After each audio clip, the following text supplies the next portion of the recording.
make of the president suggesting, well, I had to scrub up what these guys left me? I don't pay a lot of attention, frankly, to what Barack Obama says. I find a lot of it's in other areas, for example, IRS, Benghazi, not credible.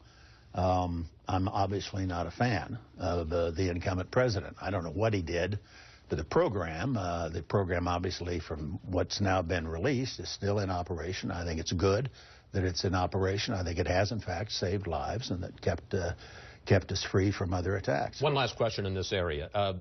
Some critics say there's a disconnect between the president defending this vast surveillance, as he has since it was revealed, and his recent remarks in which he seemed to indicate that the war on terror is winding down. Yeah. Take a look.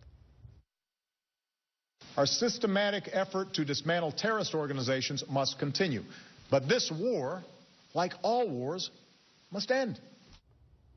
Couple of questions. First of all, what do you think of the president suggesting where we are now in the war on terror? And as he put it, we're at a crossroads. And doesn't it make it harder to justify this mass surveillance if the war on terror is winding down? Well, first of all, it's wrong. It's not winding down. I mean, if you look at the part of the world now that's available as safe harbor, sanctuary for terrorists to plan and train and launch attacks against the United States, it now runs all across North Africa.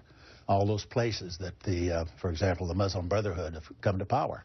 So the threat's bigger than ever. The other problem we've got is the proliferation of nuclear weapons and weapons of mass destruction. Today, we're all concerned about Syria. Think of what a problem would be if the North Korean-built nuclear reactor was still in Syria and hadn't been destroyed by the Israelis 6 years ago. We'd have a huge mess on our hands. But the problem from the standpoint of terror is bin Laden may be dead, but we've got al-Qaeda and a lot of al-Qaeda wannabes and al-Qaeda affiliates out there operating. Benghazi is proof positive that al-Qaeda is operating, in this case, in Libya. So he's just dead wrong on the status of the threat.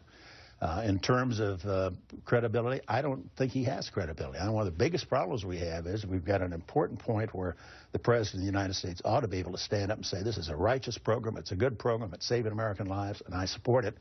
And the problem is the guy has failed to be forthright and honest and credible on things like Benghazi and the IRS. So he's got no credibility.